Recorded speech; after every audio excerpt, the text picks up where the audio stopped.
My daughter-in-law said, "Go buy groceries, take my car." But I knew she had damaged the car's brakes. I smiled, accepted, and in silence, I gave the keys to her mother. And that night, a call changed everything. There are moments in life where time stops, where your heart beats so hard you can hear it in your ears, where you know, with every cell in your body, that what you are about to discover will change everything forever. That moment came for me one October night, in the garage of my own home. The house I built, brick by brick, with my husband 40 years ago. The house where I raised my son, the house that now felt like a prison. My name is Eleanor. I am 68 years old, and that night I discovered that my daughter-in-law wanted me dead. It was 11 o'clock at night. Everyone was asleep. I couldn't. For months, sleep had slipped through my fingers like water. I was wearing my worn-out blue robe, the one Arthur, my late husband, gave me on our last anniversary. My hands trembled as I held a small flashlight I found in the kitchen drawer. 6 hours earlier, Chloe, my daughter-in-law, had asked me for something with that smile of hers that no longer fooled me, that smile she used as a mask. "Mother-in-law," she said, while painting her nails blood red at the salon, "I need you to go to the grocery store early tomorrow morning. Take my car. Yours is so old it's embarrassing, don't you think? Besides, mine has air conditioning. It'll be good for you." Something in her eyes flashed. It wasn't kindness. It was something cold, calculated. "Your car?" I asked, surprised. Chloe never let me touch anything of hers. Not her clothes, not her perfumes, much less her car. Yes, I'm not going to need it. The keys are on the entryway table." And she went on painting her nails as if it were nothing, as if she hadn't just offered me something she would never offer. That's when the alarm in my head went off. That little voice we sometimes ignore because we don't want to seem paranoid. But I had learned to listen to it. I had learned through hard knocks, humiliation, and tears swallowed in silence. That night, when everyone was snoring, I went down to the garage. My bare feet felt the cold cement. The garage smelled of oil and must. Chloe's car, a silver sedan that she showed off as if it were a Mercedes when they actually bought it on credit with money I lent them, was parked next to my old SUV. I bent down. I shined the flashlight under the car, and I saw it. A small puddle of liquid, yellowish, oily, brake fluid. My heart stopped. I followed the light. The hose connecting the master cylinder to the front wheels had a cut. Not an accidental cut, not wear and tear. It was clean, precise, made with something sharp. Someone had sabotaged that car, and Chloe had asked me to drive it. I sat on the cold garage floor, my back against the wall, and began to tremble. Not from cold, from terror, from rage, from a sadness so deep it ached in my bones. My daughter-in-law, the mother of my grandson, the woman my son had chosen to build a family with, that woman wanted to kill me. It wasn't paranoia. It wasn't my imagination. It was real. As real as the fluid slowly dripping onto the cement. How had I gotten here? How had I allowed my life to become this? To understand, I have to take you back 3 years, to the day Chloe first walked into my house, perfumed, smiling, dressed like she was going to a party, and I, naive, opened the door with open arms. If I had known then what I know now, I would have locked that door and thrown the key down a well. But I didn't. And so my descent into hell began. Before I continue with what happened after that discovery in the garage, before I tell you how I played my cards and struck back, I need you to understand something. This story is real as the air you breathe. And if you have lived through something similar, if you know someone who is going through a silent hell within their own family, stay until the end. Because what I did next changed everything. And maybe, just maybe, it can help you too. Subscribe to the channel so you can keep hearing stories like this. Stories of women who refuse to be trampled. Stories that need to be told. Now, let's go back to the beginning. To the day I met the snake that almost devoured me whole. 3 years before that night in the garage, I was a different woman. I'm not saying I was completely happy. Arthur, my husband, had died 5 years earlier of a massive heart attack while watering the roses in the yard. He fell among the purple flowers he loved so much, He died doing what he loved, the neighbors said to console me. But I was left alone, with a house that was too big and a silence that hurt. I was 63 years old then, gray hair that I pulled back in a simple bun, wrinkles I had earned honestly. Working, raising my son, caring for my parents until their last breath. My body was no longer that of a young woman, but I wasn't finished either. I walked to the grocery store every morning. I cooked, I cleaned my house from top to bottom every week. I had my routine, my peace. Arthur left me well off. The house, valued at $500,000. A lake house he inherited from his parents, valued at almost $300,000. And modest but sufficient savings in the bank. I wasn't rich, but I didn't depend on anyone. And that, believe me, is a luxury many women my age don't have. My son Ryan came to visit me every Sunday. He would bring donuts from the local bakery, and we would sit in the kitchen drinking coffee. We'd talk about his job as an engineer at a construction firm. He'd tell me about his projects. I'd ask him if he was eating well, if he was getting enough rest. The normal things a mother asks. Ryan was 35, dark-haired like his father, tall, with large, calloused hands from work. A good man, or so I thought.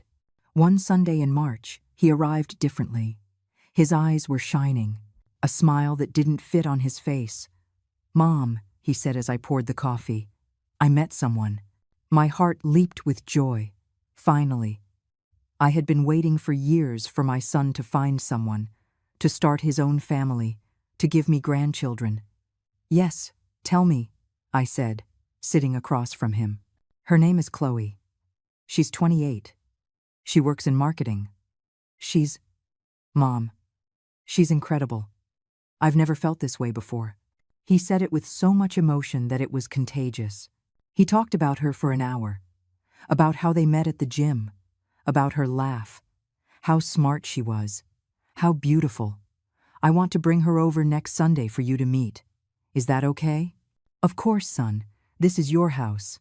It will always be your house." That week, I cleaned the house as if I were expecting royalty. I bought fresh flowers for the dining room table.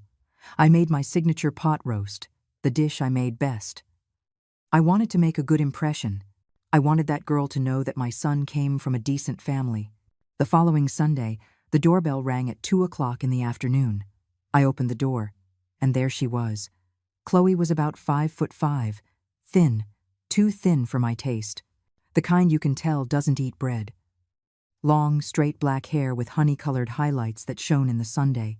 She was wearing tight white jeans, a fuchsia-pink sleeveless blouse, high heels even though it was a Sunday, and more makeup than I had worn in my entire life. She smelled of expensive perfume, the kind that costs more than $100 for a small bottle. She extended her hand. She didn't hug me. Just her hand, with perfectly manicured nude-colored nails. "A pleasure to meet you, Mrs. Eleanor. Ryan has told me so much about you." Her voice was sweet. Too sweet. Like cough syrup. Come in. It's so nice to meet you, dear," I said, smiling. They came in. Chloe scanned the living room. I saw her eyes land on every detail. The wooden furniture Arthur and I bought 30 years ago. The hand-embroidered curtains my mother-in-law made. The family photos in silver frames on the sideboard. The painting of the Last Supper on the main wall. "What a traditional house," she said. Traditional. Not cozy, not beautiful. Traditional.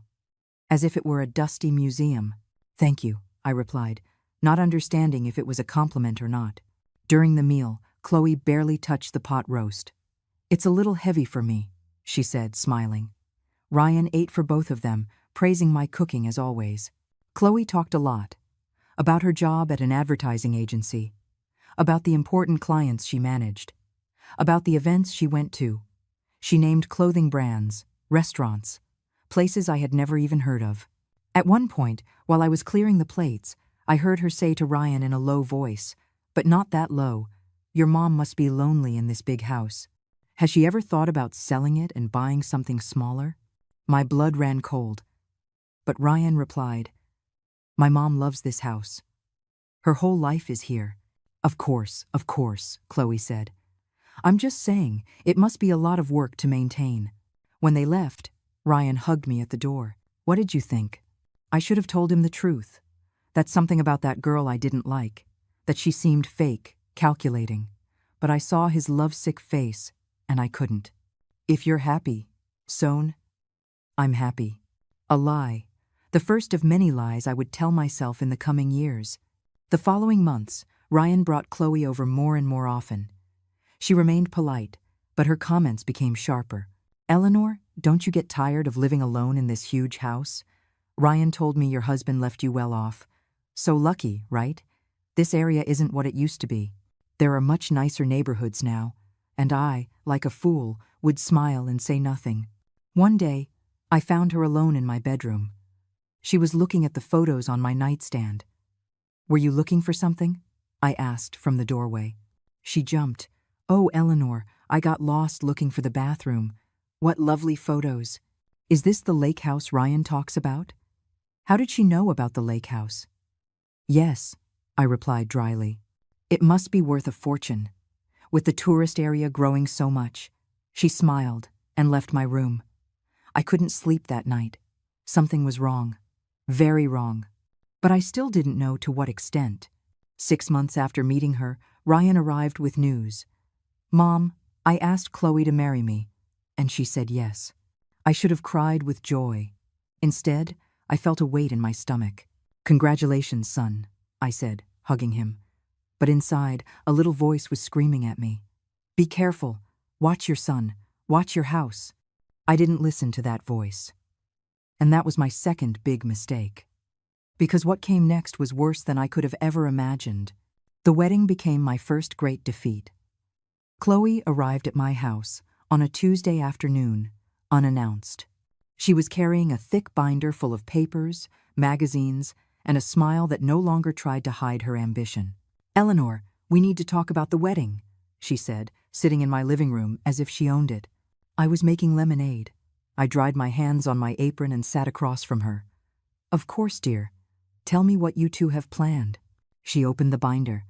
She pulled out photos of reception halls that looked like palaces, menus with French names I couldn't understand, dresses that cost what I used to earn in 6 months when I worked. Look, this is what we want. A garden venue overlooking the valley. 200 guests, a 5-course dinner, a live band, a premium open bar. And obviously, my dress has to be from the Casa Real boutique. She started mentioning numbers. $5,000 for the venue, $8,000 for the food, $4,000 for the dress, $2,000 for the flowers, $3,000 for the music. Chloe, I interrupted her. That adds up to over $20,000. $40,000 to be exact, she corrected without flinching. It's an investment. We only get married once, right? I was silent, processing. And Ryan and I thought that, as the mother of the groom, you could contribute to the main expenses. It's tradition, isn't it? Besides, Ryan is an only child. This will be your only chance to see your son get married. There it was, the manipulation, the emotional blackmail wrapped in pretty words. Chloe, $40,000 is a lot of money. But you have it, Eleanor. Ryan told me about your savings.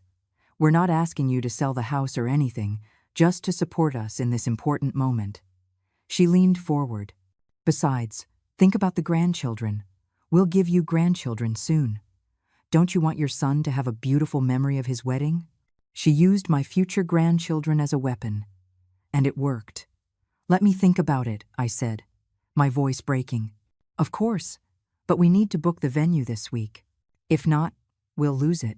She left, leaving the binder on the table, as if she already knew I would give in. That night, I spoke to Ryan on the phone. Son, your fiancé came to talk about the wedding. I know, Mom. Look, I know it's a lot of money. But Chloe is right. It's once in a lifetime. And I don't earn enough yet to pay for all of it.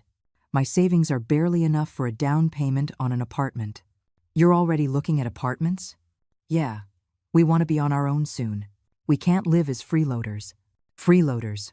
As if I were the owner of a boarding house. Ryan, you would never be a freeloader in my house. This is your house. I know, Mom. But I'm 35. I need my own space, my own family. I heard noise in the background, Chloe's voice. I didn't understand what she was saying, but the tone was urgent. Mom, I have to go. So, are you going to help us with the wedding? I sighed. Yes, son. I'll help you. Thanks, Mom. I love you. He hung up before I could reply. The next day, I went to the bank. I withdrew $40,000 from my savings.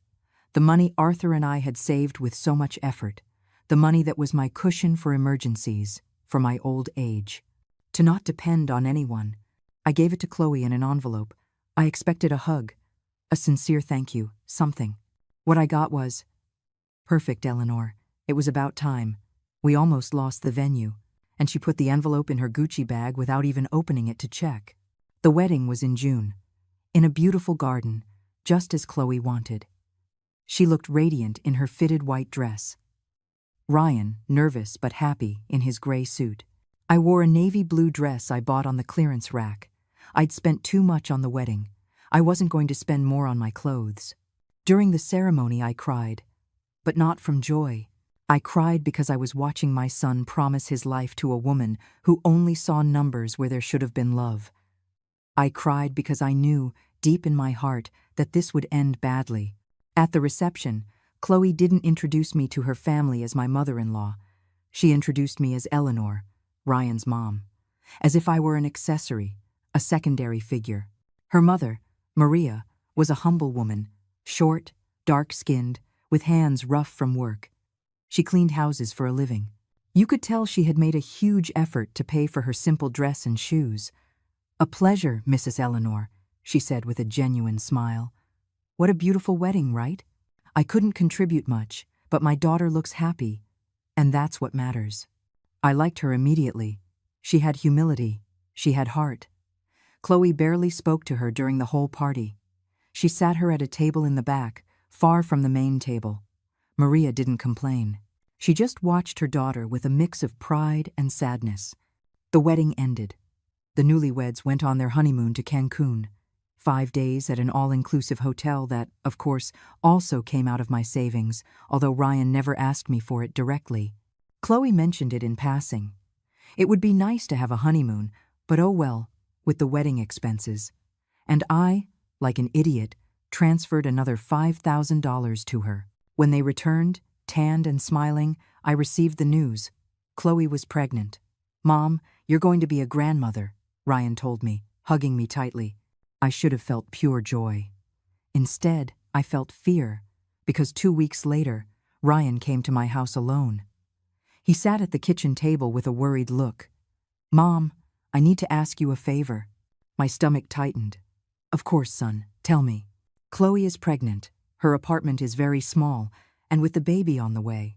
Could we stay here, just temporarily, until the baby is born and we save up for a down payment on a bigger place? What do you say?" I should have said no. I should have set boundaries. I should have protected my space, my peace, my home. But I saw my son's eyes, the same eyes I saw when he was 5, asking me to fix his scraped knee, and I couldn't. "Of course, son. This is your house." I signed my death warrant with those words. A week later, Chloe and Ryan arrived with suitcases, boxes, furniture. They occupied the 2 main bedrooms, the one that had been Ryan's as a child, and the guest room, which had the biggest closet. They told me, "Eleanor, would you mind moving to the back room? It's smaller but cooler, and that way the baby can be close to us." The back room, the one that had been the old pantry. 6 feet by 9. A small window that looked out onto the back alley. No closet, just a single bed and an old nightstand. "Of course," I said, "no problem." I moved my things in silence, my clothes in cardboard boxes, because they didn't fit anywhere. The photos of Arthur stacked under the bed. My life reduced to a small, dark room that smelled like damp. The first night in that room, lying on that creaking bed, looking at the stains on the ceiling, I understood something. My house was no longer mine, and this was just the beginning. Noah was born on a Tuesday in February, at 3 o'clock in the morning. I was in the hospital waiting room, wearing an old sweater, my hair in a messy braid. Ryan went in and out of the delivery room, pale, nervous, clutching his phone like a life raft. After 8 hours of labor, I heard the cry, that high-pitched cry that announces new life. Ryan came out with red eyes. "It's a boy, Mom. A beautiful boy." I hugged him. In that moment, everything else disappeared. I was going to be a grandmother. I had a grandson.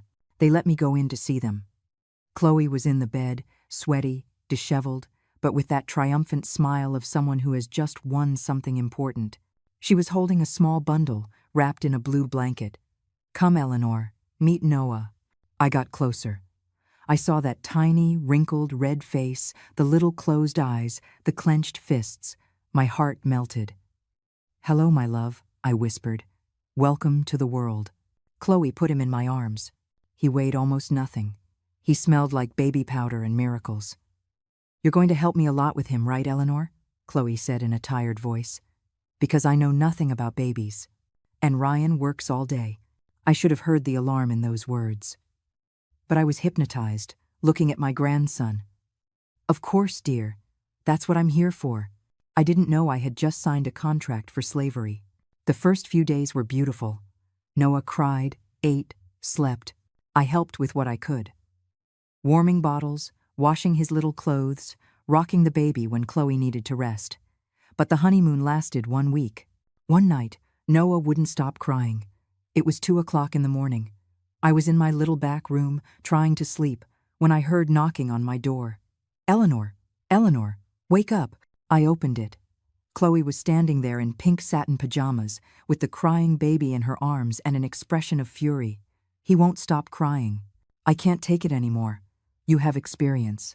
You raised Ryan. Take him." She put the baby in my arms and went to her room. She locked the door. I stood there, in the dark hallway, with my grandson wailing, not understanding what had just happened. I took him to my little room. I changed his diaper. It was dirty. I made him a bottle. He was hungry. I rocked him for an hour until he fell asleep in my arms. At 5 o'clock in the morning, when I finally put him in his bassinet and got into my bed, I barely closed my eyes before my alarm went off. I had to get up to make breakfast. That was the first night, but not the last. It became a routine. Chloe woke me up every night. Eleanor, the baby.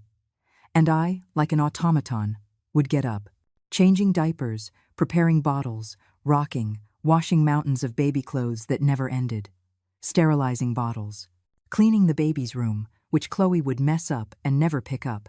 During the day, while Noah slept, Chloe watched television. She painted her nails. She talked on the phone with her friends. She would go out for air and come back 3 hours later with bags of new clothes. I cooked. I cleaned. I washed. I ironed. I took care of the baby. Ryan left at 7 in the morning and returned at 8 at night. He would arrive tired, defeated, his shoulders slumped. He'd eat whatever I left covered for him on the stove, kiss Noah goodbye, and go to his room. One Sunday, I tried to talk to him. "Son, I need to talk to you." He was sitting in the living room, watching football with the volume low so as not to wake the baby. "What is it, Mom?" I sat next to him. I looked for the right words. "Ryan, I'm happy to help with Noah. He's my grandson, and I love him. But I feel like I'm doing everything. Chloe doesn't get up at night. She doesn't change diapers. She doesn't cook. I understand she had a difficult birth, but it's been 3 months and—" "Mom, please," he interrupted me without looking at me. "Chloe has postpartum depression. The doctor said so." "She went to the doctor?" "Well, not officially, but she feels it. She's very sensitive. And I can't quit my job. With the baby, expenses have tripled. If I start arguing with her, she'll drive me crazy. You have experience. You know how this is. I'm just asking you. Help us a little more. Just a little more until she feels better. A little more." Those 3 words became my chain. "Okay, son." But it wasn't okay. Nothing was okay. Chloe stopped calling me mother-in-law. Now I was just Eleanor. "Eleanor, breakfast. Eleanor, iron this blouse. I need it for today. Eleanor, take this to the dry cleaner. Eleanor, sweep the living room. It's full of crumbs." As if I were her employee. No, worse. An employee gets paid. They get days off. They are told, "Thank you." I received none of that. One afternoon, while I was folding baby clothes in the living room, I heard Chloe talking on the phone with someone. She was on the patio, but her voice carried through the thin walls. Yes, girl, I swear. I live like a queen. I have someone to cook, clean, take care of the baby. It's like having a free nanny, but better, because you don't have to pay her. And the best part is, Ryan thinks his mom does it because she wants to. He says she loves to help. She laughed, a sharp, mocking laugh. I just have to say I'm tired, and she does everything. It's the best thing that ever happened to me. I froze, a baby diaper in my hands. Is that how she saw me? As a free nanny? I didn't eat dinner that night. I wasn't hungry. I went to my little room, sat on the bed, and for the first time in months, I cried. I cried for Arthur, who would have defended me. I cried for the house that no longer felt like mine. I cried for the respect I had lost. I cried for my son, who had become blind. But most of all, I cried for myself, for the woman I was, and no longer recognized in the mirror. I was 65, deep wrinkles that weren't there a year ago, purple bags under my eyes from sleepless nights, hands rough from so much washing, my hair whiter, thinner. I was wasting away, fading, and Chloe knew it, and she didn't care. The worst was yet to come, because a week later, something happened that broke me completely.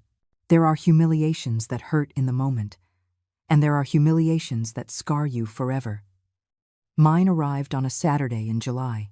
It was hot, that sticky kind of heat where even breathing is hard work. I was in the kitchen making sweet tea when I heard the doorbell. Chloe yelled from her room, "Eleanor, get the door, it's my sister." I dried my hands on my apron and went to open it.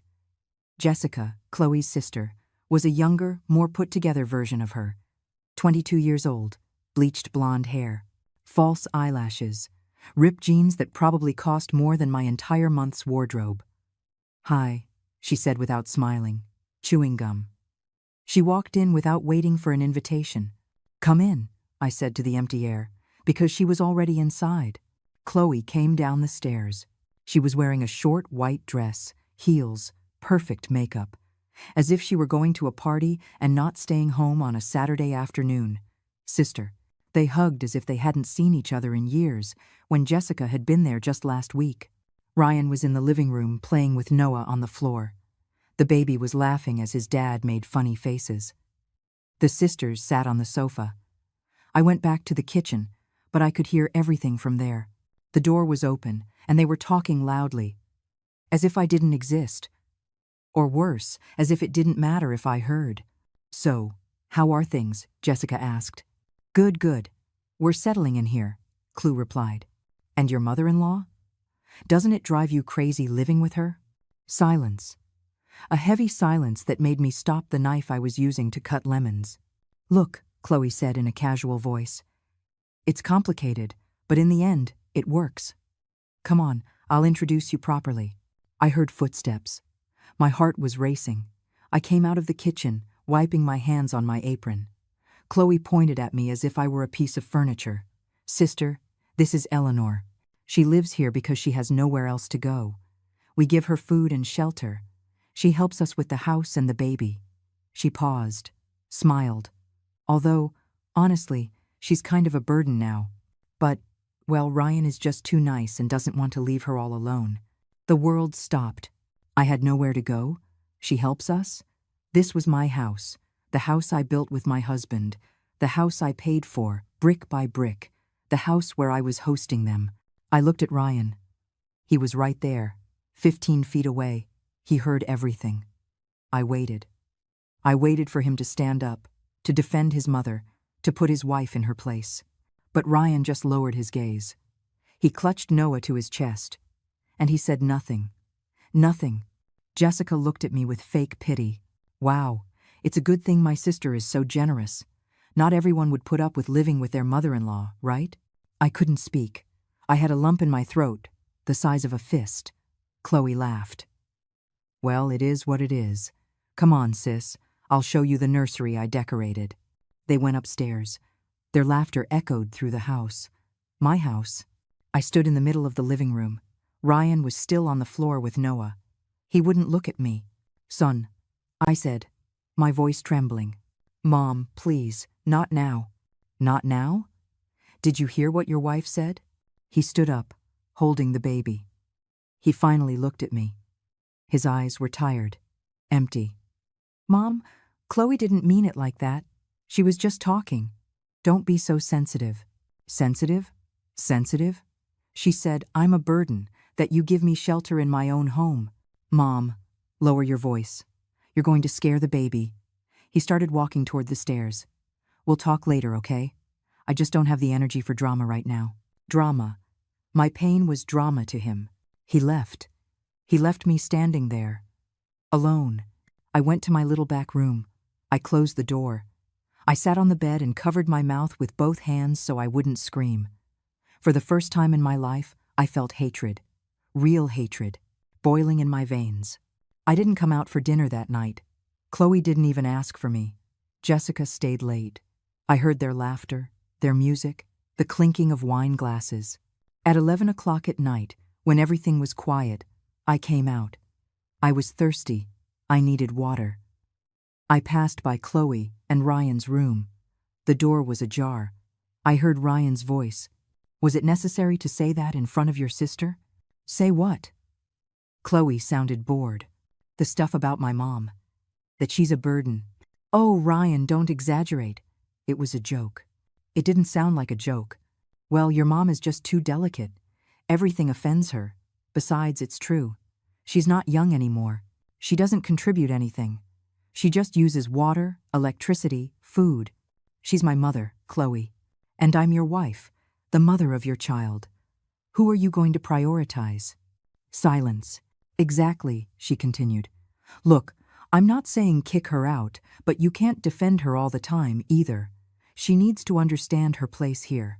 Her place, in her own home. I walked away before I could hear more. I didn't get any water. I went back to my little room. That night, I stared at the ceiling for hours. Processing. Understanding. My son had chosen, and he hadn't chosen me. The following days were mechanical. I did my routine like a robot. Cook, clean, care for the baby. I didn't speak more than necessary. A week later, I went to look for something in my closet. Well, in the boxes where I kept my clothes in the little room. I wanted to wear the white gold hoop earrings Arthur gave me for our 25th anniversary. I didn't wear them often. They were special, heavy, elegant, with small, inset diamonds. It took me years to convince him to buy them for me. They're too expensive, he'd say. But on our anniversary, he showed up with the little blue box and shining eyes. You deserve everything, my love. I opened my jewelry box, a small wooden box that Arthur had made for me by hand. The earrings weren't there. I checked again. I took everything out. My mother's rings. My first communion necklace. The cheap earrings from the flea market. But the white gold earrings were gone. They were valued at $3,000. I had them appraised last year. My heart hammered. I checked under the bed, in the boxes, in every corner of the little room. Nothing. There was only one explanation. Someone took them. I left the room. Chloe was in the living room, painting her nails while watching reality TV. Noah was asleep in his playpen. Chloe, have you seen a pair of white gold hoop earrings? They were in my jewelry box. She didn't even look up from her nails. No, I don't go through your things. They were there 2 weeks ago, and now they're not. She looked up. Her eyes were as cold as ice. Are you accusing me of being a thief? No, I'm just asking. Ryan, she screamed. Ryan, come here. My son came running down the stairs. What's wrong? Chloe stood up. Now she was looking at me. With theatrical fury. Your mother is accusing me of stealing her earrings. No, I didn't say that. I started. Yes, you did. You asked if I'd seen them, implying I took them. Do you think I need to steal your old jewelry? She pointed to the gold studs in her ears. I have my own things, and they're better quality. Chloe, calm down, Ryan said. Mom, what happened? Son, the earrings your father gave me are missing. The white gold ones. I kept them in my jewelry box and they're gone. Ryan sighed, the kind of sigh that tells you you've already lost before you've begun. Mom, Maybe you moved them and don't remember. Or you put them somewhere else. Ryan, I know where I keep my things. So, what are you saying, that Chloe stole them? I didn't say that. But you're implying it, Chloe said, crossing her arms. You know what? This is the last straw. I'm here, treating you well, giving you your space, and you accuse me of being a thief. I won't tolerate it. Mom! Ryan took me by the shoulder. Apologize to Chloe. The world went blurry. What? Apologize. You can't just go around accusing people without proof. Let's just keep the peace, okay? The peace. Always the peace. Even if it was at the cost of my dignity. I looked at Chloe. She was smiling. Just barely. A victorious smirk. I swallowed.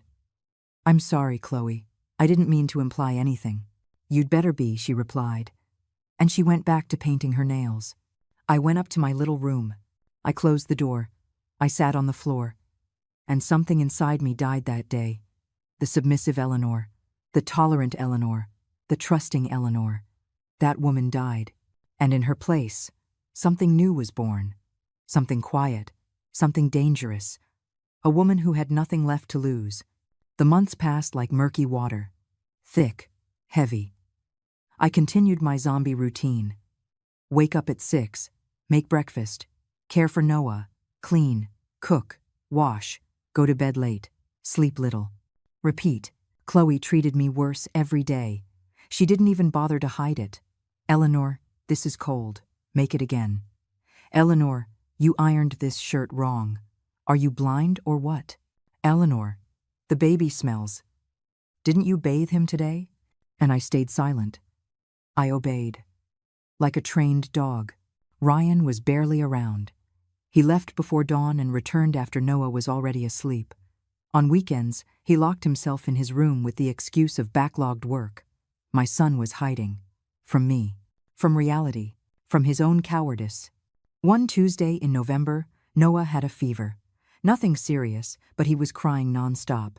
Chloe had gone to the hair salon, leaving me with the sick baby. If he gets worse, take him to the doctor, she ordered before leaving, and call Ryan to pay for the visit. I spent the morning rocking my grandson. I put warm compresses on his forehead. I gave him his medicine. Slowly, the fever went down, and he fell asleep in my arms. I took him to his crib. But before leaving the room, I remembered Chloe had asked me to find the digital thermometer. It must be on my nightstand, she had said. I went into her bedroom. The bed unmade, clothes thrown everywhere, expensive perfume bottles on the dresser, bags from department stores in the corners. I opened the nightstand drawer, and my world changed. There, among tissues and hand creams, were documents. My heart started to race. I shouldn't be snooping, but something told me to look. I took out the papers. My hands were shaking. The first was a recent appraisal of my house, dated 3 weeks ago. $600,000 was the updated value. The second was a quote from a notary. Transfer of property, fees, $8,500. The third one chilled my blood. It was a draft of a purchase agreement. The house, my house, in the name of Chloe Salazar, not Ryan, Chloe. I kept reading, my eyes blurred by tears I didn't know were from rage or sadness. The seller, Eleanor Ortega, widow, cedes all rights to the property located at. There was a number, $80,000. $80,000 for a house worth more than $600,000? Reading further, I understood the plan. It was a family agreement, where I supposedly sold the house for that ridiculous amount in exchange for them caring for me in my old age. But the money would never reach me, because there was a clause where that money would be used to buy me a small apartment suitable for a senior. Translation: they would take my house, give me a cheap little apartment, and keep the difference. And they didn't even bother with a draft for the lake house. There was a handwritten note by Chloe.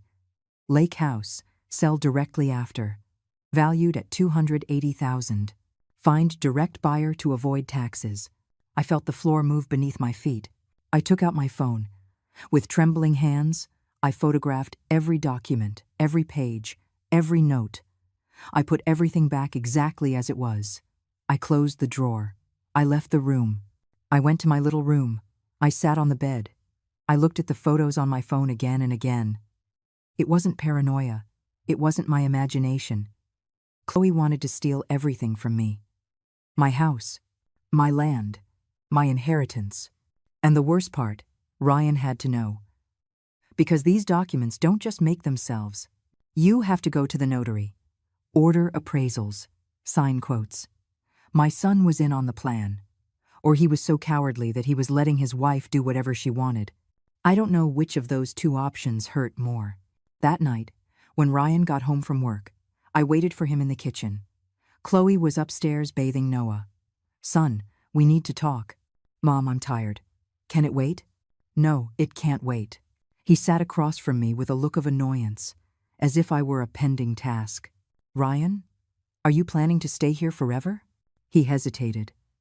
Mom, don't start with that. Answer me. How much longer are you going to live here? He sighed. He rubbed his eyes. The truth is, Mom, I don't know.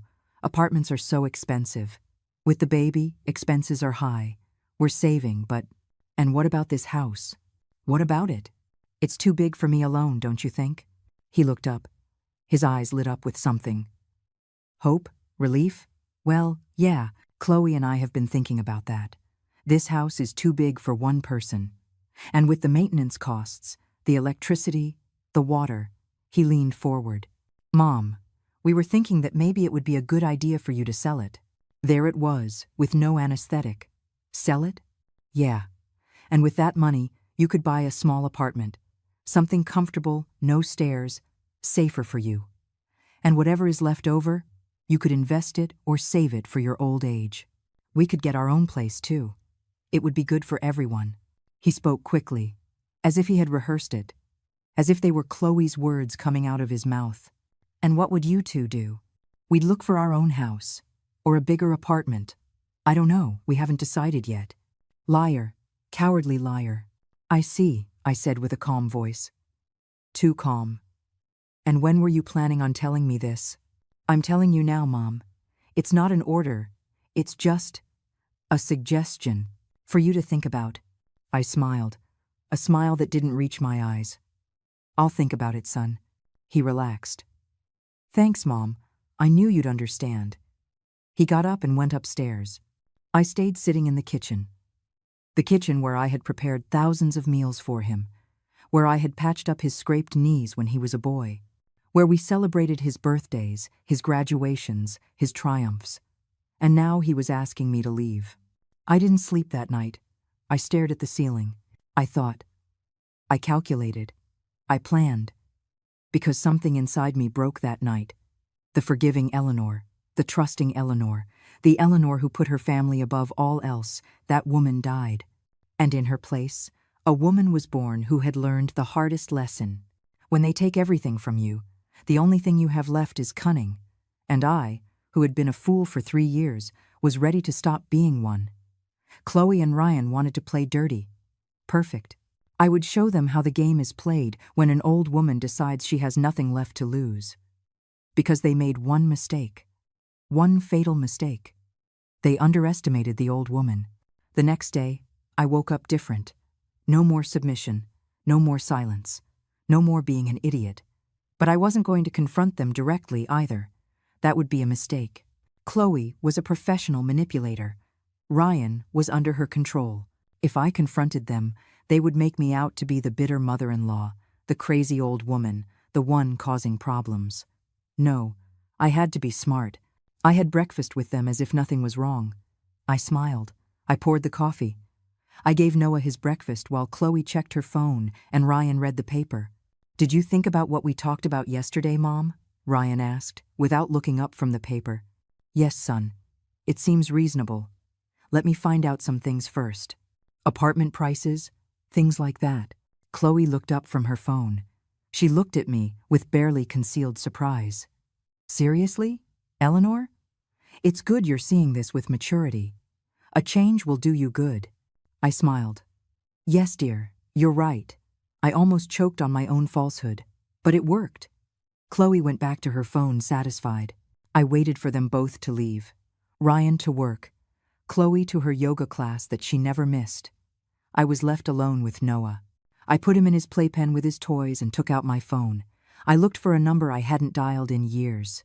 Kate, my oldest friend. My friend of over 40 years. We met when our sons were in elementary school. She had been a lawyer. She retired 5 years ago, but she was still the sharpest woman I knew. The phone rang 3 times. Hello? Kate, it's Eleanor. Eleanor, what a miracle. I haven't heard from you in months. How are you? My voice broke. I need your help. Silence on the other end. Then, in a serious voice, what happened? I can't talk on the phone. Can you come over? I'm on my way. Kate arrived an hour later. Tall, thin, with short white hair, thick framed glasses, and that look that always saw beyond the words. We sat in the small backyard that nobody used. Noah was taking his nap. I told her everything, every detail, from the wedding to the documents in the nightstand. Kate didn't interrupt. She just listened, nodding occasionally, her jaw getting tighter and tighter. When I finished, there was a long silence. That daughter of a bitch, she finally said. Kate never swore. That showed me how angry she was. I don't know what to do, Kate. He's my son, but he's betraying me. Your son is a cowardly fool. Forgive me for saying it like that, but it's the truth. She took off her glasses and rubbed her eyes. That woman is a con artist, and your son is either her accomplice or he's so idiotic he can't see what's happening right in front of him. What do I do? Kate put her glasses back on. Her gaze was hard, calculating, the look of the lawyer she used to be. First, that house is in your name, right? Yes. Arthur left it only to me in his will. And the lake house? That too. Perfect. Then they have to force you to sign. And therein lies your power. She leaned forward. Eleanor, listen to me closely. What they are planning is patrimonial fraud. They are trying to strip you of your assets using manipulation. If they succeed and you later regret it, you could sue and win. But for that, you need proof. I have photos of the documents. Excellent. But we need more. We need it to be clear that they are pressuring you, that it's not your free will. How? Kate thought for a moment. Her fingers drummed on the rusty iron table. We need recordings. Conversations where it's clear they are manipulating you. Where they admit the house is worth more than what they want to pay you. Where the pressure is obvious. How do I record them without them noticing? There are ways. You can buy a small camera. One of those spy cam types. They sell them on Amazon for less than $50. You put it in your living room, pointing at the sofa or the kitchen. You record the conversations when they talk about the house, when they mistreat you, when they say things that incriminate them. My heart was racing. This was more than I had imagined, but it made sense. What if they discover the camera? You hide it well. In a bookshelf, behind a photo frame, in a decoration. Those cameras are tiny. Do you really think this will work? Kate took my hands. Her hands were cold but firm. Eleanor, that woman wants to leave you on the street, and your son is letting her. You didn't ask for this war, but if you don't defend yourself, you're going to lose everything. Your house, your dignity, your future. She squeezed my hands. You are 68 years old. If you're left without assets now, what are you going to do? What will you live on? She was right. Everything I had in the world was in that house and that land. If I lost them, I would be adrift, depending on the charity of a son who no longer respected me and a daughter-in-law who hated me. Okay, I said. I'll do it. Kate smiled. That's the spirit. Now, act normal. Continue your routine. Let them think you're considering selling. In the meantime, document everything. And then we'll see. Maybe with the evidence, we can confront them and negotiate. Or maybe you'll have to kick them out of your house, because it's your house, Eleanor, not theirs. And they need to remember that. We hugged. I felt like I had regained a piece of myself that I had lost. Thank you, Kate. That's what friends are for. And Eleanor, be careful. If that woman is capable of stealing your house, she's capable of anything. I didn't know how true those words were until weeks later. Kate left. I acted as if nothing had happened. That afternoon, I bought the camera online, $49.99. It arrived 3 days later in a small package. I installed it hidden in a photo frame I had on a shelf in the living room. From there, it had a perfect view of the kitchen and the living room. And it had a sensitive microphone that picked up conversations several feet away. I started recording. The first week, I didn't capture much, just mundane conversations, Chloe complaining about the traffic, Ryan talking about his job. But the second week, I recorded pure gold. It was a Wednesday night. I was in my little room, supposedly asleep, but I had the camera recording and my phone connected to watch it live. Chloe and Ryan were in the living room, drinking wine, talking in low voices. "Did you ask her again?" Chloe asked. "Yeah, she says she's thinking about it, checking prices. She's been thinking for weeks. She's stalling. Give her time, Chloe. It's her house. It's not easy for her." "Ryan, I'm sick of this. We've been here almost 2 years. This house is worth almost $600,000, and you want to give her $80,000. Do you realize the profit? With that, we pay this place off. We buy the downtown condo I want, and we'll have enough left over for the new car I need." I know. But she's my mom. Your mom already lived. She had her house, her marriage, her life. Now it's our turn. She doesn't need all this space by herself. A small 2-bedroom apartment is fine for her. What if she refuses?" There was a silence. Then Chloe's voice, cold as a knife. "Then we pressure her more. We make her life impossible until she signs." "What's she going to do? Kick us out?" "If she kicked us out, she'd be all alone. And you know she's terrified of being alone." My stomach twisted. "I don't know, Chloe. It feels so low." "Oh, Ryan, don't be naive. This is how the world works. The smart people take advantage of the dumb ones. Your mom was lucky to marry your dad, who left her all this. Now it's our turn. I guess you're right. Of course I'm right. We just need her to sign. After that, she won't be able to complain.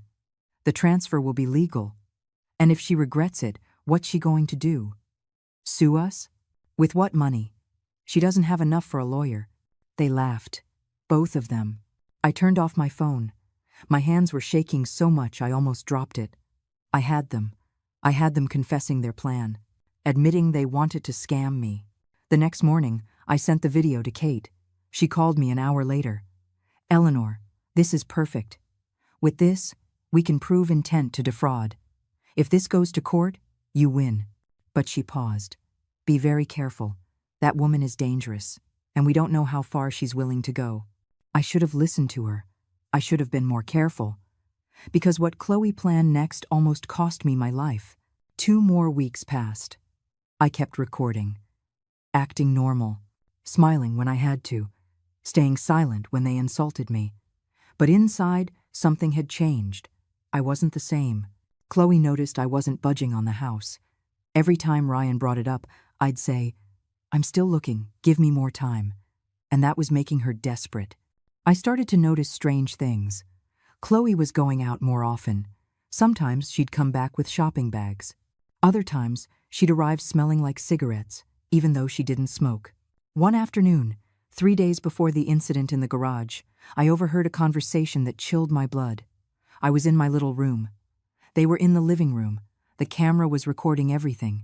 "I can't wait any longer," Chloe said in a tense voice. "Your mother has to sign those papers, or we're going to find another way." "What other way?" Ryan asked in a tired voice. "I don't know, but we have to think of something.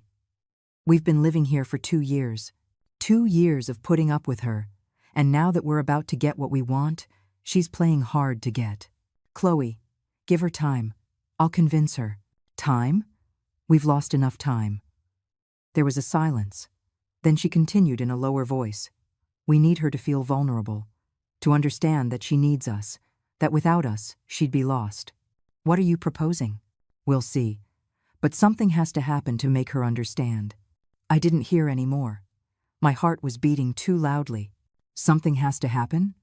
What did that mean? The next day, Chloe left early. She told Ryan she was going to the doctor. But my gut told me she was lying. I waited half an hour. Then I took a cab and followed her. The taxi stopped 2 streets behind hers. I saw her go into an auto body shop in a rough part of town.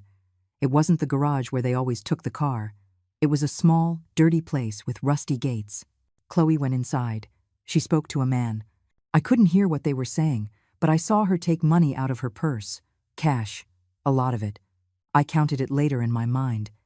I estimated about $500. The man took the money. He nodded. Chloe smiled.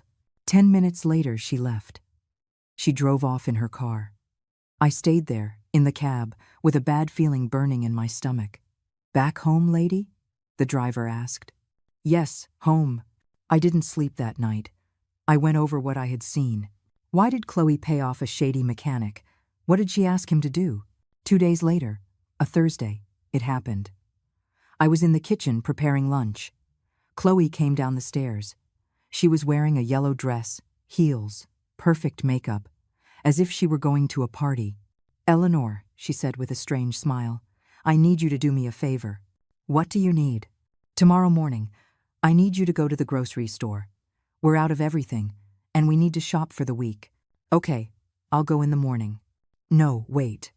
I want you to take my car. I froze, the knife in my hand. Your car? Yes. Yours is too old. It's embarrassing. Besides, mine has air conditioning, and it's going to be hot tomorrow. It'll be good for you. Chloe never lent me her car. She wouldn't even let me touch it. She said I drove badly, that I was too slow, that I would scratch her paint, and now she was offering it to me. Don't worry, Chloe. My SUV is fine. I insist. Eleanor. Use mine. I'm not going to need it tomorrow. I'm staying home all day. The keys are on the entryway table. There was something in her voice. Something forced. Something fake. She was staring at me, as if waiting for my answer. Well, okay. Thank you. She smiled, a smile that didn't reach her eyes. Perfect. Then tomorrow morning, you go in my car. Yes? Yes. She left. I heard her go upstairs, talk to Ryan, laugh. I stayed in the kitchen with a knot in my stomach that grew and grew. Something was wrong, very wrong. That night, I couldn't sleep. I lay in bed, staring at the ceiling, replaying the conversation. The auto shop, the money, Chloe's insistence that I use her car. At 11 o'clock at night, when everything was quiet, I got up. I put on my blue robe. I took the small flashlight from my room. I went down the stairs without making a sound. The garage was dark. It smelled of oil and damp. I turned on the flashlight. I lit up Chloe's car, a silver sedan, clean, gleaming, her pride. I bent down. I shined the light under the car. And I saw it, a small, yellowish, oily puddle, brake fluid. My heart stopped beating. I got closer. I followed the light along the hoses connecting the master cylinder to the wheels. The hose for the front left brake had a cut. Clean, precise, made with something sharp. It wasn't wear and tear. It wasn't an accident. It was sabotage. I sat on the cold garage floor, my back against the wall, my legs trembling. Chloe had ordered the brakes to be cut on her own car, and she had insisted that I be the one to drive it. The pieces clicked into place in my head like a gruesome puzzle. If I went out in that car tomorrow morning, if I went to the grocery store, which was 20 minutes away, if I took the highway that has that steep downhill ramp, the brakes would fail. I would crash. I would probably die. And it would look like an accident. Poor Mrs. Eleanor, they'd say. So elderly. She shouldn't have been driving. What a tragedy. Chloe would be in the clear. She'd have witnesses. I just lent her my car to help her. How was I supposed to know the brakes would fail? It's horrible. And Ryan would inherit everything. The house, the land, everything. And Chloe would control it all through him. It was the perfect plan. Almost perfect. Because she made one mistake. She underestimated me. She thought I was a foolish old woman who would do whatever she said without question. But I wasn't that woman anymore. I got up from the garage floor. My legs were still shaking, but my mind was clear, cold, calculating. Chloe wanted to play with death. Perfect. I would teach her how the game is played. I went up to my little room. I took out my phone. I opened my contact list. I looked for a number I hadn't used in months. Maria, Chloe's mother, that humble woman who cleaned houses to survive. The one Chloe treated with contempt. The one they sat in the back at the wedding. I dialed the number. 3 rings. 4. Hello? Maria's sleepy voice. Maria, it's Eleanor, your daughter's mother-in-law. I'm so sorry to call you this late. Eleanor? Did something happen? Is Noah okay? Everyone is fine. I'm sorry to bother you at this hour, but I need to ask you a favor for tomorrow. Of course, tell me. You see, I have a doctor's appointment tomorrow morning. Very early. At 7 o'clock, my SUV broke down, and Chloe lent me her car, but you know I'm such a bad driver. I lied, my voice sweet. Could you possibly drive me? I'd pay you for gas, of course. Oh, Mrs. Eleanor, of course I can. Don't you worry. What time should I pick you up? 6:30 would be perfect. And, Maria? One more thing. Chloe told me I should use her car so you wouldn't have to spend gas from your car. What if you just come by for the keys and use hers? That way you don't waste gas. There was a pause. My daughter lent you her car? For me? The pain in her voice broke my heart. Chloe never lent her own mother anything. Yes, she's very busy tomorrow and won't be needing it. It would be a favor for me, too. I'd feel safer going with you in a car with good air conditioning. Well, if you say she's okay with it. Completely. I'll leave the keys on the entryway table. Just ring the bell and I'll open it. Everyone will still be asleep. Okay, Mrs. Eleanor. I'll be there. Thank you, Maria. Rest well. I hung up. I sat on the bed. My hands were still trembling, but it was different now. It wasn't fear. It was something darker, colder. What had I just done? I had just given the keys to the sabotaged car to Chloe's mother. If Maria went out in that car tomorrow, the brakes would fail. She would have the accident Chloe planned for me. I put my hands to my face. Was I capable of this? Of using an innocent woman as a pawn? But Maria wasn't going to die, I told myself. I would call the police before. I'd tell them about the sabotage. I'd send the photos, the recordings, everything. This was just to expose Chloe, to make it clear that she cut those brakes. To kill me? Or whoever was driving that car? That was the question that would destroy her. I lay down on the bed. I didn't sleep at all that night. I just waited. I waited for the dawn. For the day that would change everything, forever. The day Chloe would discover that even the most silent victims have claws. That night was the longest of my life. I lay in my bed, eyes open, watching the shadows the streetlight cast on the ceiling. My mind was a whirlwind. What had I done? Was I really going to let Maria get into that car? But then I remembered. The humiliations, the insults, the plan to steal my house, and now this, trying to kill me. Chloe had crossed a line. It wasn't just about money anymore. It was about my life. At 5 o'clock in the morning, I got up. I got dressed in old jeans and a gray blouse. I pulled my hair back. My hands were still shaking. I went down to the kitchen. I made coffee. I needed to be alert. I took out my phone. I found Kate's number. I wrote a text message. Kate, if you don't hear from me in the next few hours, there's a yellow envelope hidden under the mattress of my bed. Everything is in there. The documents, the recordings, the photos. Give it to the police. I didn't send the message yet. I just left it ready. At 6:15, I heard noises upstairs. Chloe was getting up.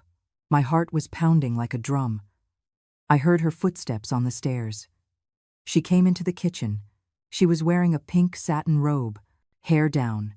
No makeup yet. Good morning, Eleanor. You're up early. Good morning, Chloe. I couldn't sleep well.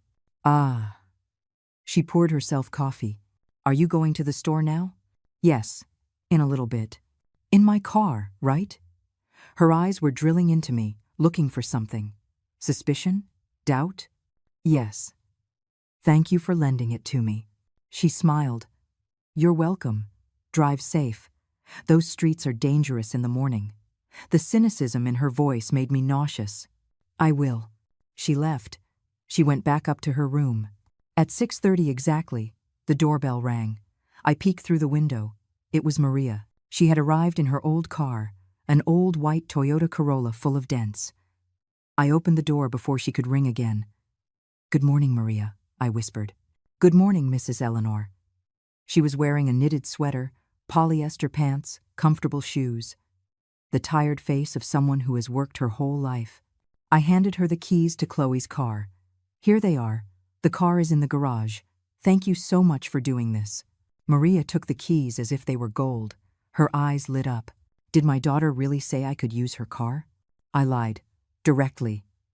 Looking her in the eyes. Yes, she told me last night that it would be no problem. It's just. She never lends me anything. She doesn't even invite me to her house when they come to visit me. The pain in her voice cut me. But it was too late to back out. Well, today she is. Come on, the car is this way. I led her to the garage. I opened the door. There was the silver sedan, gleaming in the weak morning light. Maria looked at it with admiration. What a beautiful car. Yes, it has air conditioning and everything. I opened the driver's door for her. She got in carefully, as if afraid of getting something dirty. And where are you going to go, Mrs. Eleanor? I lied again. Change of plans. A neighbor is going to take me. But you go ahead and use the car. Go wherever you need to. Are you sure? Completely. Just bring the keys back later. Maria started the engine. She smiled. A genuine smile, like a child receiving an unexpected gift. Thank you, Mrs. Eleanor. You are very kind.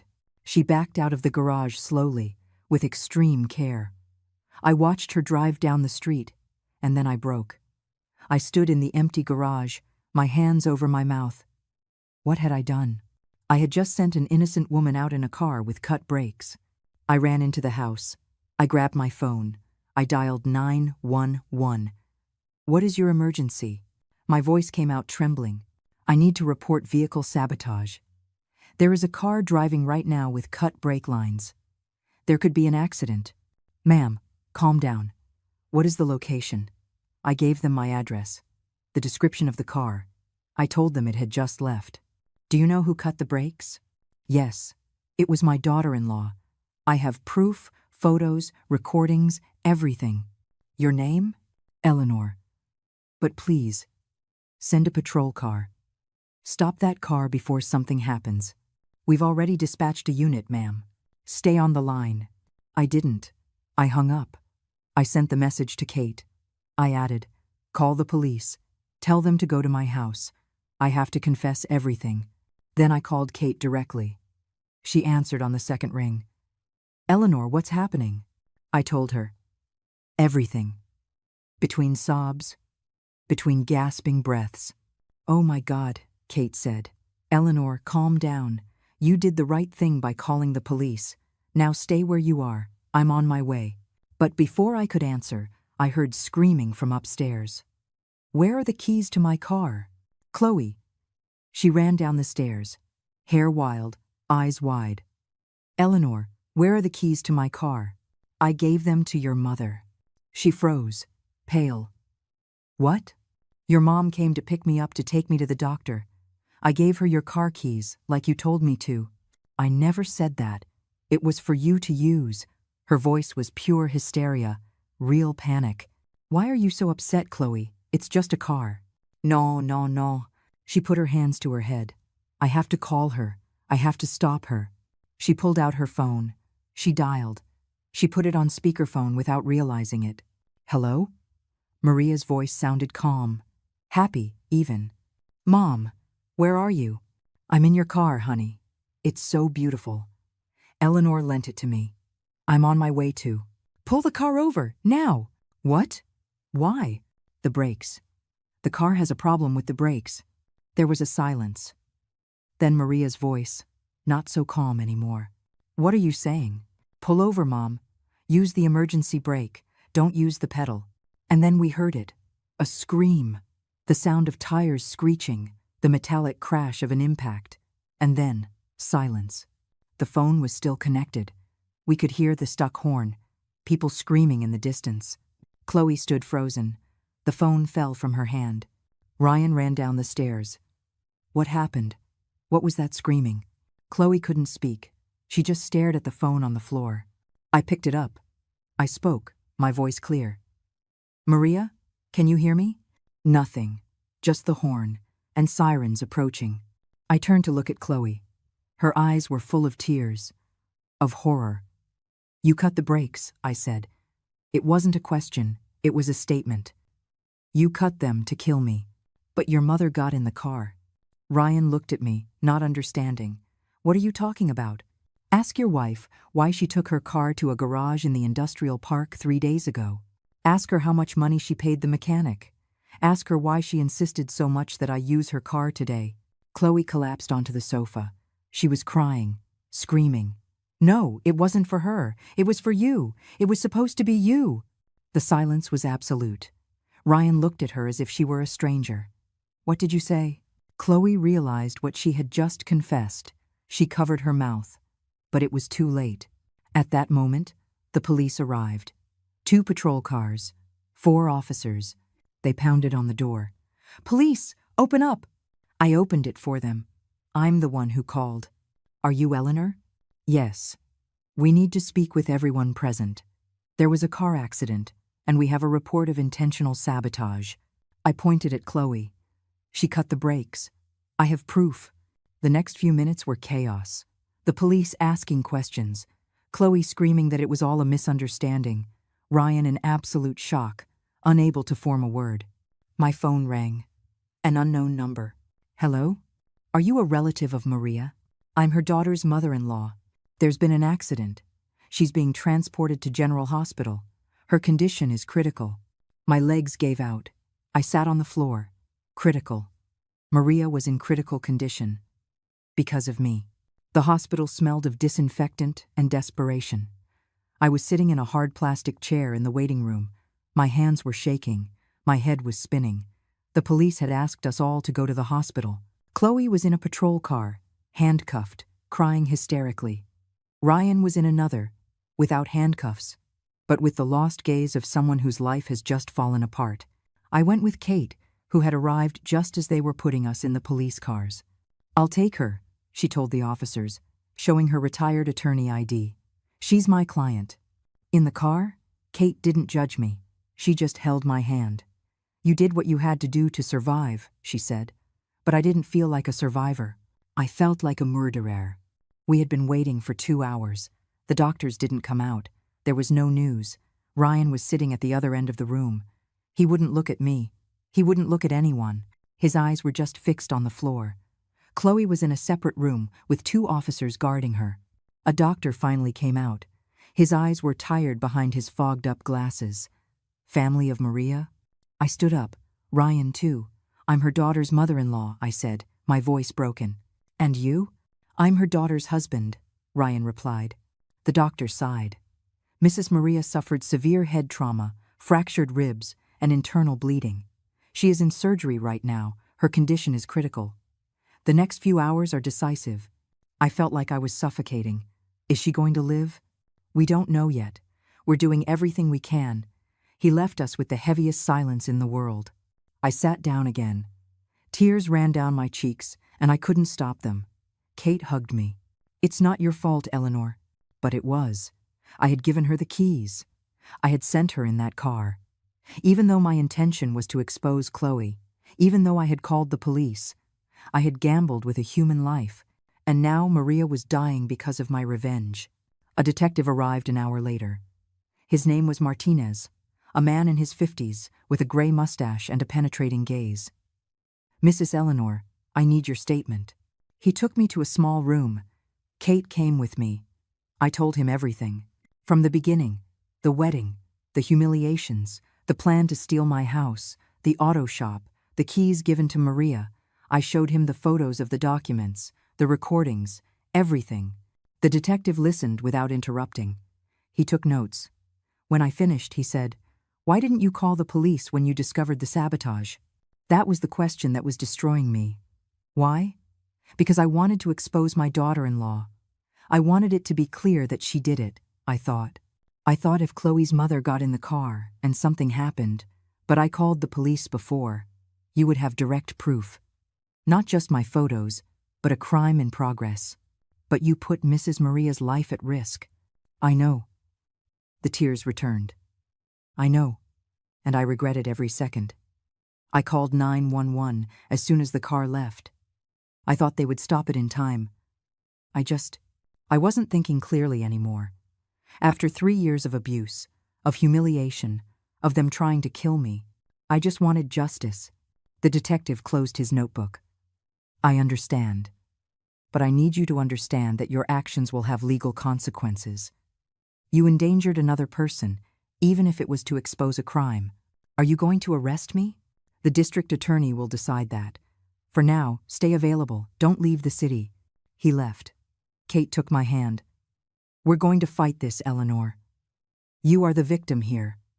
Chloe tried to kill you, but I didn't feel like a victim anymore. I felt like a villain. We went back to the waiting room. Ryan was still there. Now his head was in his hands. I approached. I sat next to him. Son. He didn't respond. Ryan, look at me. He looked up. His eyes were red, empty. Is it true? He asked in a hoarse voice. Is everything you said true? Did Chloe want to kill you? Yes. And you? Did you put her mom in that car knowing it was sabotaged? I couldn't lie to him. Not anymore. Yes, but I called the police. I thought they would stop her before anything happened. I didn't want Maria to get hurt. I just wanted Chloe to pay for what she did. Ryan covered his face with his hands. His shoulders were shaking. This is a nightmare. I know, son. And I'm sorry. I'm sorry I didn't tell you sooner what was happening. I'm sorry I let it get this far. I'm sorry too, Mom. His voice broke completely. I was a coward. I left you alone. I let her mistreat you. I let her use you. And when she planned to kill you? My God. How did I not see it? Because you loved the wrong person. No, because I was weak. Because I chose a false peace instead of defending my mother. We sat in silence, two broken people in a hospital waiting room, waiting for news of the third life we had all destroyed. 3 hours later, the doctor came out again. Family of Maria? We ran to him. She survived the surgery. We managed to stop the bleeding and stabilize her. But she suffered severe damage. A fractured hip, 3 broken ribs, a pulmonary contusion, and the head trauma. We still don't know if there will be neurological damage. But she's going to live? I asked, desperately. Yes, she's going to live. But her recovery will be long.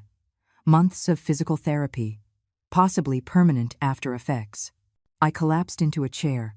Relief and guilt hit me at the same time. Maria was going to live. Thank God she was going to live. But her life would never be the same. Because of me. Can we see her? Ryan asked. She's in recovery, maybe in a few hours, but only direct family. Detective Martinez appeared again. He had papers in his hand. Mrs. Eleanor, the mechanic, confessed. Chloe paid him $800 to cut the brake line on her vehicle. There's a record of the transaction and text messages where she gave him specific instructions. My stomach churned. What's going to happen to her? Attempted first-degree murder, premeditated. With the evidence we have, including her accidental confession in front of witnesses, she's facing between 12 and 20 years in prison. I looked at Ryan. He was pale. And me? I asked. The detective sighed. Your case is complicated. You technically endangered another person. But you did it under extreme duress, as a victim of prolonged abuse and an assassination attempt. Plus, you called 911 immediately. The DA will probably take that into consideration. My personal opinion is that you won't face criminal charges, but I can't guarantee it. I nodded. It didn't matter anymore. The only thing that mattered was that Maria was alive. And my son? Does Ryan face charges? There's no evidence he was aware of the murder plot. Only the patrimonial fraud, which is a civil matter, not criminal. Unless Mrs. Eleanor wants to press charges, I looked at Ryan, my son, who had failed, who had been blind, cowardly, selfish, but who was also my son. I'm not pressing charges against him, I said. Ryan looked at me, his eyes full of tears. Thank you, Mom. But, I continued, I want you out of my house. You and your son have 1 week to find a place. He nodded. He didn't argue. He didn't beg. I understand. That's fair. The detective left. Kate hugged me. You did the right thing, she whispered. But I didn't feel good. I didn't feel victorious. I just felt tired. That night, Maria woke up, confused, in pain, but alive. I explained everything to her. Through tears, I told her that her daughter had cut the brakes, that I had given her the keys knowing it, that I had called the police but not in time.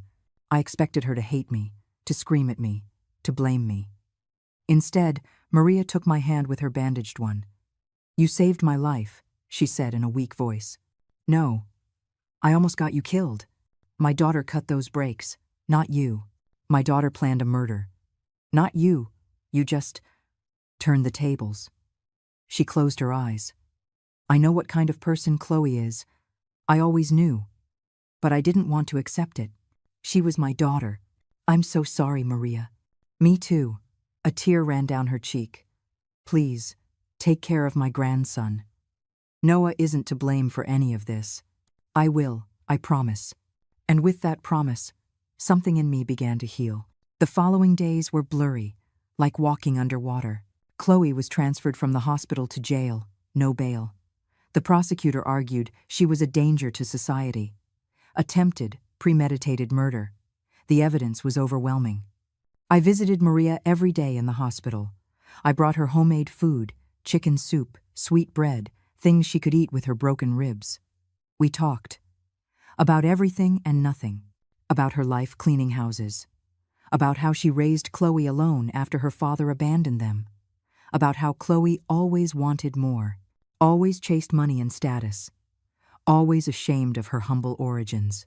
"I worked so hard to give her an education," she told me one afternoon, looking out the hospital window. "I thought if she studied, if she had opportunities, she would be different. But I only made her more ambitious, colder. It's not your fault, Maria, isn't it?" She looked at me with tired eyes. A mother always wonders where she went wrong. I understood that feeling more than I wanted to admit. Ryan didn't go to see Chloe in jail. Not once. He moved into a small apartment with Noah, a 2-bedroom place in a modest area, far from the downtown condo Chloe had dreamed of. He sold Chloe's car, the silver sedan that almost killed me. He sold it for parts to a scrapyard. He told me he couldn't stand to look at it. One afternoon, he came to my house. He knocked on the door like a visitor. He didn't have a key anymore. I opened it. He was holding Noah in his arms. My grandson had grown. He was almost 2. He was walking unsteadily, saying single words.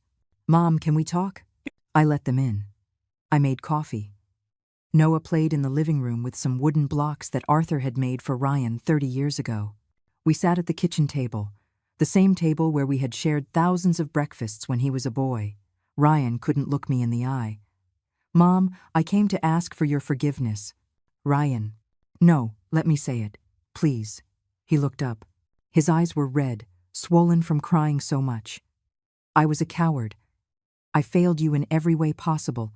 I let you be mistreated in your own house. I let Chloe use you, humiliate you, steal from you. And when she planned to kill you," his voice broke. "Mom, I should have protected you. You're my mother. You raised me alone after Dad died. You worked to give me everything. And I repaid you by letting you be a slave in your own house. I knew Chloe was manipulative. I knew it.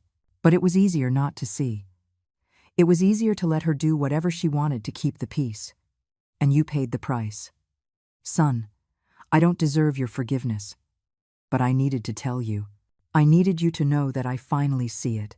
I see what I did to you, what I allowed, and I hate myself for it." I got up, went around the table, and hugged him. He cried on my shoulder like he used to when he was a boy, and fell off his bike. He cried as if he could get all the poison of those 3 years out of his body. "I forgive you, Ryan.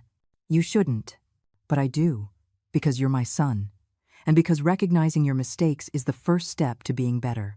We stayed like that, hugging, 2 broken people beginning to heal. When he calmed down, I poured him more coffee. We sat down again. "What are you going to do now?" I asked. "I'm divorcing Chloe. I've already hired a lawyer. I'm fighting for full custody of Noah. Chloe is going to be in prison for years. I don't want my son growing up visiting his mother in jail." "And what does she say?" "I haven't spoken to her. Her lawyer says she wants to see me, that she wants to explain. But I have nothing to hear. His jaw tightened. She tried to kill my mother. She almost killed her own mother. There is no explanation that justifies that. Did you ever love her? Really? He thought for a long time. I think I love the idea of her. The beautiful, confident, ambitious woman. It made me feel successful to have her by my side. But real love, of knowing someone deeply and accepting their flaws. No, we never really knew each other. We were just two people using each other to fill voids. It was the most mature answer I had heard from him in years. And work? The expenses? It's hard. Daycare is expensive. The apartment eats up half my salary. But I'm learning. I'm learning to cook by watching videos online. He smiled sadly. Noah eats a lot of chicken nuggets, but we're surviving. Now I understand everything you did for me when I was a kid, and I took it all for granted. That's how children are. They only understand when they become parents. Mom, I need to ask you another favor. And I'll understand if you say no. Tell me. Could you help me with Noah? Not like before. Not as a servant, but as a grandmother. Maybe twice a week. I'd pay you for the hours. I won't accept your money, Mom. But I will help you with my grandson. With clear boundaries. 2 afternoons a week, from 3 to 7. You drop him off and pick him up. And I'll watch him here, in my house. Thank you, Mom. But, Ryan, this only works if there is respect. If you ever again allow anyone to mistreat me, it's over. Do you understand? I understand. And it won't happen. I promise you. I wanted to believe that promise. With all my heart, I wanted to believe it. 2 weeks later, Chloe asked to see me. Her lawyer called. My client requests a meeting with you. At the prison, there are things she wants to tell you. I asked Kate what to do. You don't have to go if you don't want to, she said. You don't owe her anything. But something in me needed to go. I needed to look her in the eye and hear what the woman who tried to kill me had to say. I went on a Tuesday afternoon. The women's prison was on the outskirts of the city, a gray building, surrounded by high walls and barbed wire. The entry process was humiliating. Bag search, metal detector, guards yelling orders. They took me to a visiting room, metal tables bolted to the floor, plastic chairs, cameras in every corner. Chloe came in, escorted by a guard. I didn't recognize her at first. No makeup, no hair extensions, no perfect nails, wearing a faded beige uniform and plastic shoes. She looked small, fragile, much younger than her 31 years. She sat across from me. She didn't look at me right away. Thank you for coming, she finally said in a flat voice. I didn't answer. I just waited. I guess you hate me. I don't know what I feel for you, Chloe. But hate isn't the word. She looked up. Her eyes were dull, dead. I wanted to apologize. Apologize for trying to kill me? Yes. Tears started to roll down her makeup-free cheeks. I was desperate, obsessed. I wanted that house. I wanted the money. I wanted the life I thought I deserved. And you were the obstacle. I gave you my house. I gave you everything. I know. And I used it against you. I treated you like trash. Like something in the way, and when you wouldn't give in about selling, she closed her eyes. I thought, if you just disappeared, everything would be easier. Ryan would inherit. I would convince him to sell. We would have the money, the perfect life. But you almost killed your own mother. She broke down completely. She sobbed, her hands covering her face. I didn't want it to be her. When I knew my mom was in that car, my God, I wanted to die. I wanted the earth to swallow me. But you cut those brakes, Chloe. You. I know. I know. And I have to live with that every second of every day. My mom almost died because of me. And now she's in the hospital with injuries that will affect her for the rest of her life. Because of me. We sat in silence. The background noise of the prison filled the space. Doors slamming, guards' voices, distant crying. Why did you want to see me? I finally asked. To ask for your forgiveness, and to tell you, Ryan and Noah are better off without me. Don't fight the divorce. Don't fight the custody. Sign whatever you have to so Ryan can keep my son. I don't deserve to be a mother. That's not for me to decide. Please, she looked at me with desperation. You have influence over Ryan. Tell him not to fight. To let me go. Let me rebuild my life in here. And when I get out, in 12 or 15 years I'll be a different person. But now I'm a monster. I stood up. Chloe, I forgive you. Not because you deserve it, but because I need to let you go so I can move on. But the consequences of your actions are yours to bear. Ryan will make his own decisions about Noah, and you will serve your sentence. I know. I hope you use these years to find the person you could have been. The one your mother tried to raise. Because that person is still in there, under all the layers of ambition and hatred. I walked to the door. Mrs. Eleanor? She called out. I stopped. I didn't turn around. Your daughter is lucky to have you. I don't have daughters, only a son, and a grandson who I'm going to help raise to be a better man than his father was. I left without looking back. On the way home, I cried. I cried for everything. For the lost years, for the wounded Maria, for the Ryan who had to wake up in the worst way, for the Chloe who could have been different. But most of all, I cried with relief. Because finally, after 3 years, I was free. 3 months after the accident, Maria left the hospital. She couldn't go back to her home. It was a second-floor apartment with no elevator. With her injuries, the stairs were impossible. I offered her a place at my house. Eleanor, you've done enough, she told me from her wheelchair. It's not enough. It will never be enough to make up for what happened. You don't have to make up for anything. My daughter did what she did. Not you. But I insisted. And she finally accepted. I gave her the guest room, the one Chloe and Ryan had occupied. I painted it a light yellow. I bought new curtains. I bought an orthopedic bed that cost me $2,000, but that Maria needed. The first days were hard. Maria couldn't bathe herself. She couldn't get dressed without help. Her broken hip was healing slowly.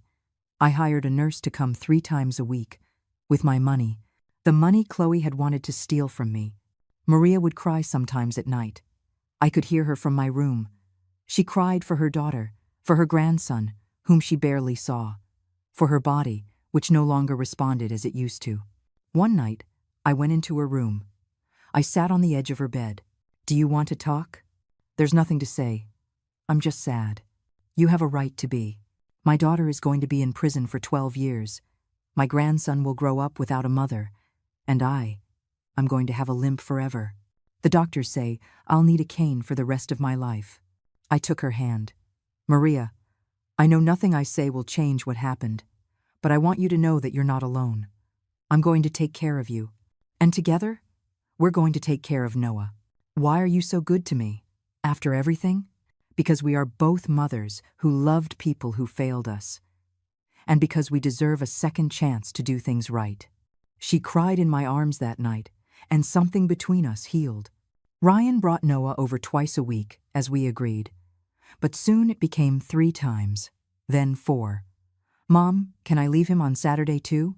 I have to work overtime. Of course, son. Noah and I became inseparable. I taught him how to make tortillas. Small, crooked, but made by his little hands. He ate them proudly. Maria, from her wheelchair, read him stories. Her soft voice filled the house with tenderness. Grandma Maria, Noah called her. And me, Grandma Ellie. 2 grandmothers, 1 grandson. A house that was once again filling with life. The months passed. Maria slowly improved. She started walking with a walker, then with a cane. She never regained her full mobility, but she regained her dignity. She started cooking again. Tamales. The best I had ever tasted in my life. My grandmother taught me the recipe, she told me, as we spread the corn husks. She said tamales are made with love, or they're not made at all. We sold them on weekends at the local farmer's market. Doña Flor and Doña Sole's tamales said the sign that Noah helped us paint. It wasn't to get rich. It was so Maria could feel like she was contributing, that she wasn't a burden. We'd make $300, sometimes $400 a weekend. Maria insisted on giving me half. It's your house, your expenses, and you're my partner. Half and half. She smiled. a genuine smile that lit up her face.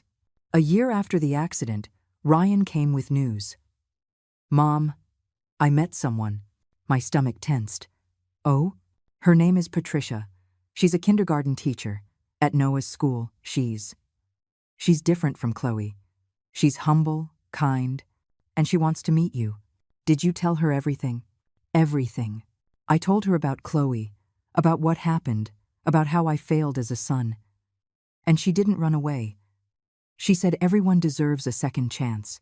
I like this woman, and I haven't even met her." I met her the following Sunday. Patricia was 32, brown hair in a ponytail, round glasses, a simple floral dress, no excessive makeup, a shy but sincere smile. She brought an apple pie she'd made herself.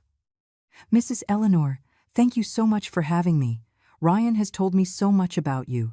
I hope good things. The best. He says you're the strongest woman he knows." I liked her from the first second. Noah adored her. Miss Patty, he called her, and she treated him with genuine tenderness. Patricia and Maria got along well too. They talked about recipes, about TV shows, about life. I watched my son look at Patricia with different eyes, not with the sick obsession he'd had for Chloe, but with respect, with gratitude, with real love. 6 months later, Ryan asked for my blessing to marry her.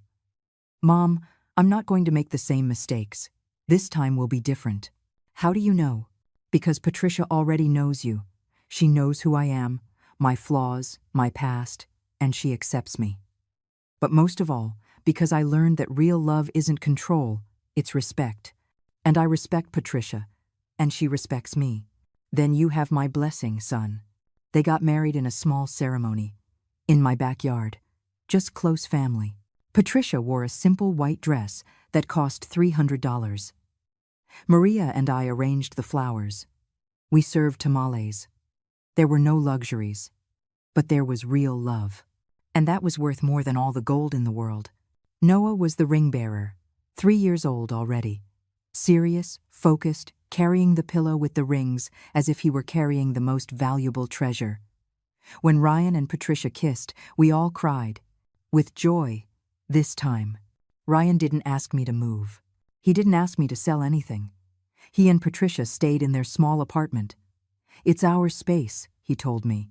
"And this house is yours. Your refuge, your inheritance. No one is ever going to take it from you again." 2 years after the accident, I received a letter. It was from Chloe. I looked at it for a long time before opening it. Kate was with me.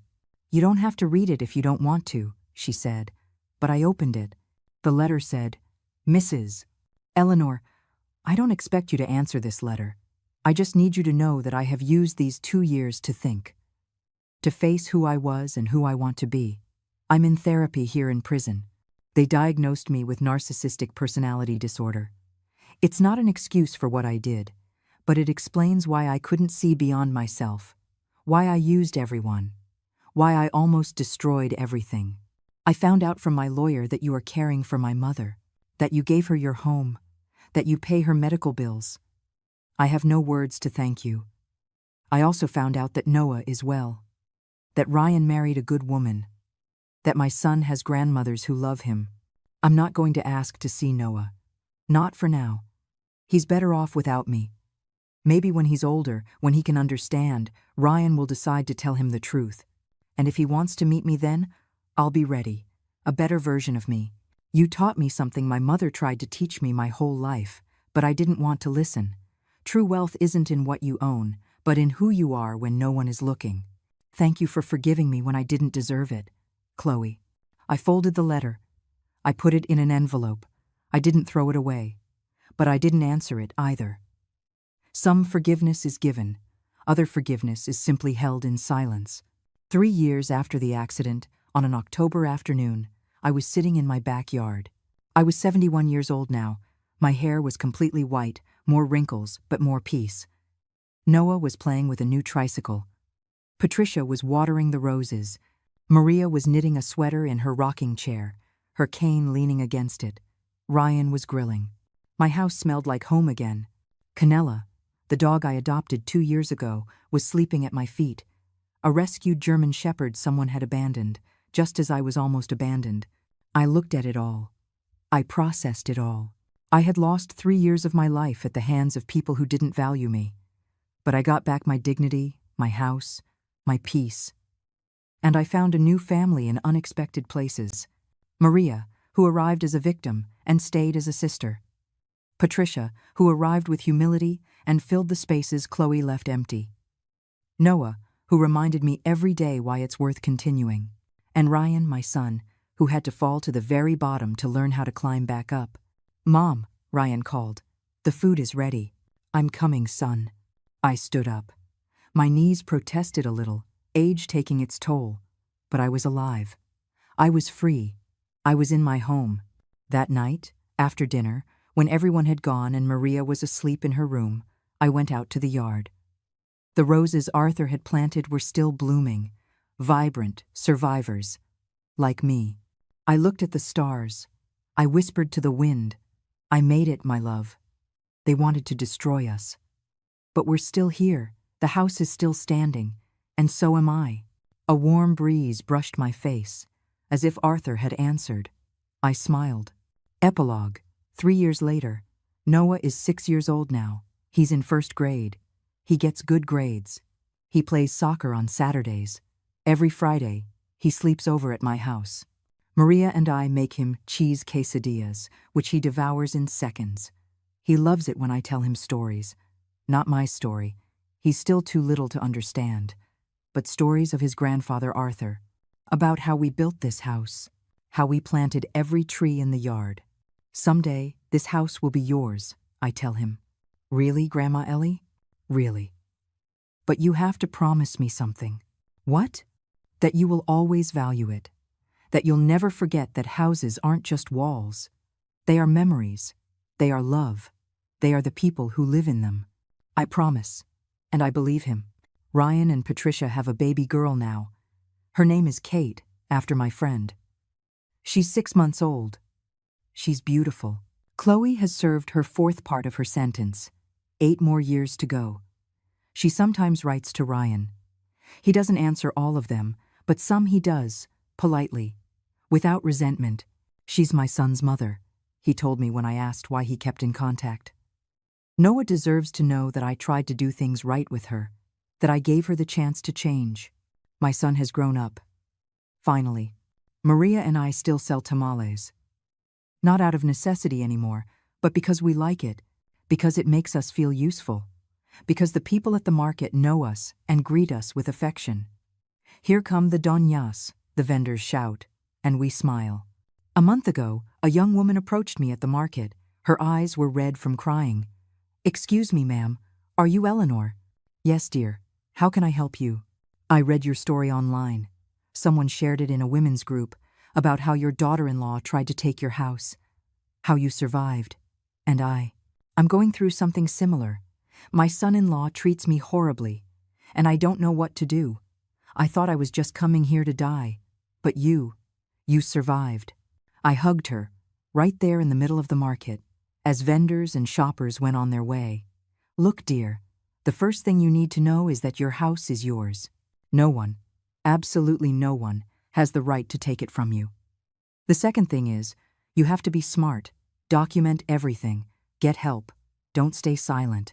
I gave her Kate's number. I told her to call. "And remember," I said, taking her hands, "you are not alone. There are more women like us than you think. And when we unite, we are unstoppable." She left with hope in her eyes, and I understood why everything had happened, not just so I could survive, but so I could help others survive too. Today, as I write this in my mind, sitting in my yard, with the sun warming my face and canela at my feet, I think about the long road I've traveled. 3 years of hell, 2 years of healing, and now, peace. It's not the life I imagined, but it's better in many ways. Because I learned that family isn't always blood. Sometimes, it's the people who hold you up when your blood lets you fall. I learned that revenge isn't always sweet. Sometimes it's bitter, complicated, and changes you forever. I learned that forgiving isn't forgetting. It's letting go of the poison so it doesn't kill you. And I learned that a 71-year-old woman with wrinkles and white hair can be stronger than any young person who underestimates the power of a life lived. If you are listening to this story and you identify with it, I want you to know something. You are not alone. Your house is yours. Your dignity is yours. And no one, absolutely no one, has the right to take it from you. Defend yourself. Document. Get help. And never, ever give up. Because true wealth isn't in what you own. It's in what you refuse to let them take. Your peace, your dignity, your home, your life. And that, my love, is priceless. End. Final reflection and call to action. This story is a reminder that abuse doesn't always come with screams. Sometimes it comes with fake smiles, silent manipulation, and family members who forget that respect is non-negotiable. If this story touched your heart, if it made you reflect on your own life, or that of someone you know, leave me your comment. Tell me, where are you listening from? Have you lived through something similar? Do you know someone who needs to hear this?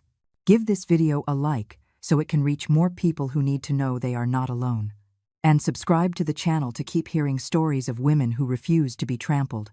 Stories of resilience, dignity, and justice. Because we all deserve a second chance. And it is never, ever too late to take back what is yours. Thank you for joining me until the end. Until the next story. With care, the voices that won't be silenced.